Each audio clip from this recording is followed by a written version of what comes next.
Hello, this is Goku-san DBZ, and this is the third and final part to my review on the Chronicles of Narnia by c.s.Lewis. And I would like to I will be talking, as I mentioned at the very end. This continues on from Voyage of the Dawn Treader, Eustace, cousin to Lucy and Edmund. And he learned his lessons from Voyage of the Dawn Treader to not be quite the type of person he was. And he's learned to care more about other people since. And you have his friend Jill Poe. Well, at one time not really a friend, but they become a little bit friends thanks to, since he changed going to Narnia.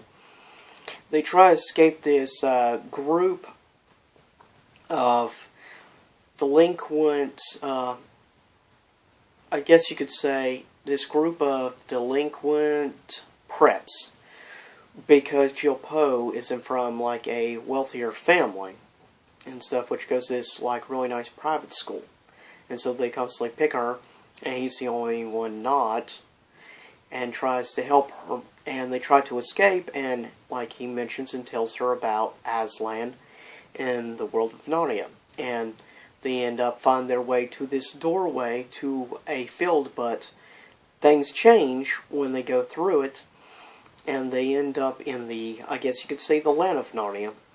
And then she was playing by a cliff. He gets knocked off, but Aslan appears and uses his breath to float Eustace to the land of Narnia.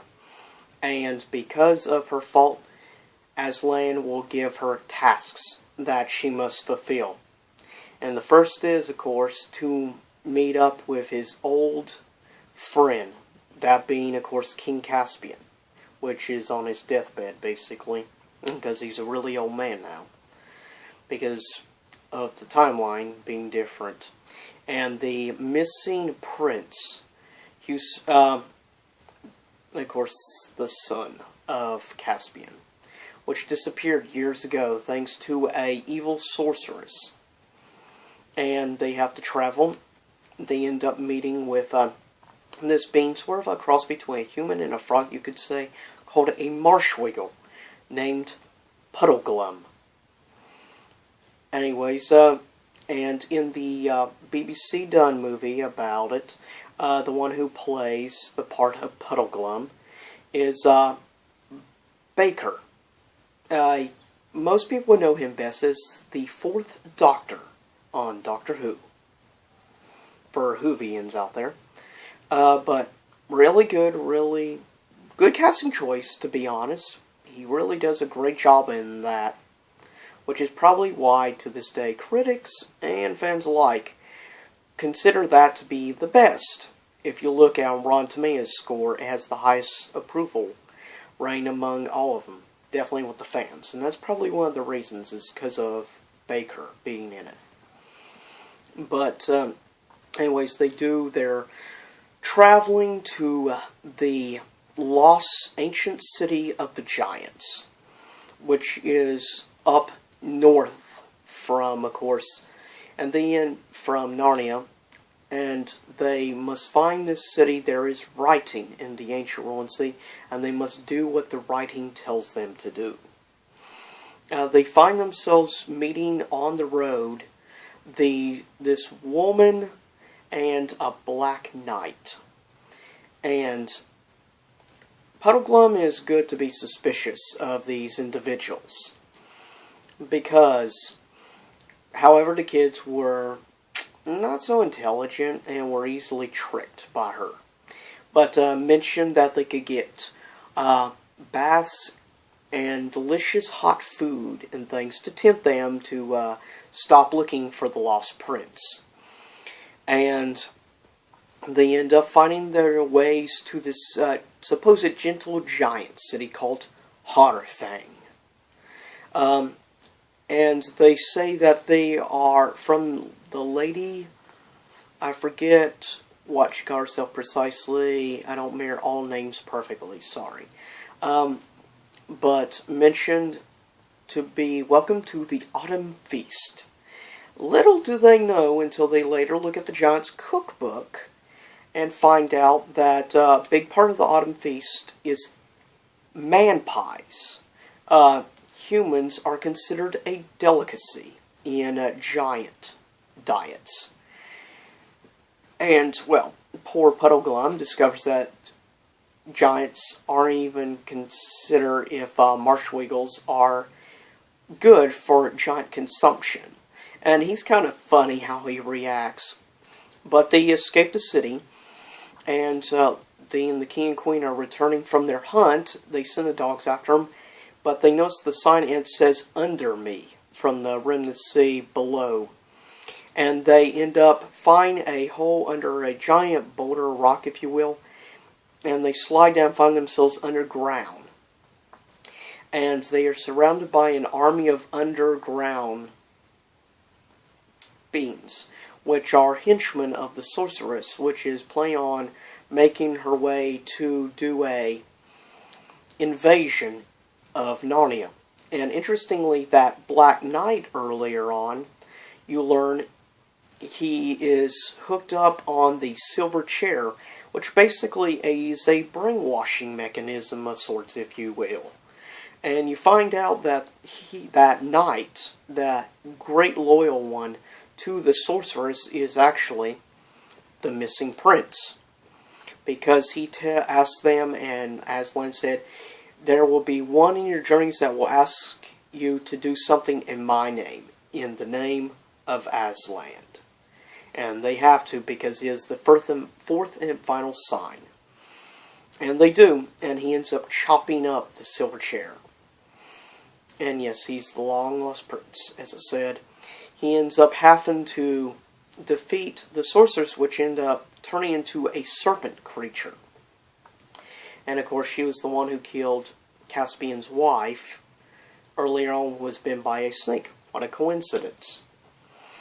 And then ends up, they escape, and sadly the prince, when he gets free, gets to see his father one last time, but unfortunately his father died as he was trying to make his way to Aslan's land. But at the end, everything somewhat ends well, but they end up come face to face again with Aslan. Aslan has them pour a little bit of blood in the stream when they see a picture of the dead king Caspian, and he ends up turning younger and comes out of the stream alive again.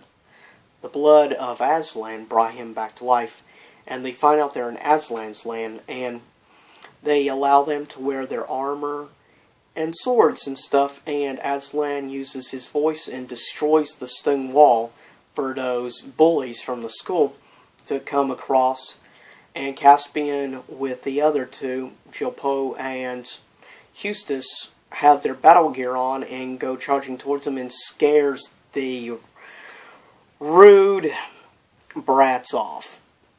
It was an awesome moment, especially in the Silver Chair BBC special. It was very enjoyable.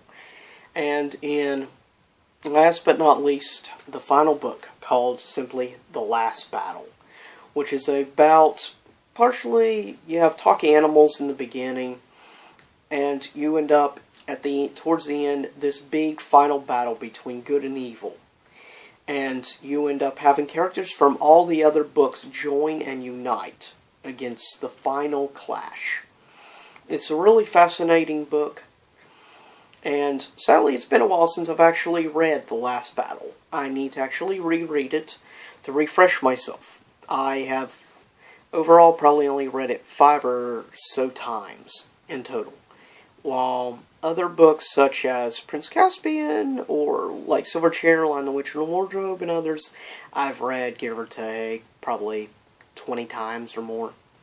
Just saying.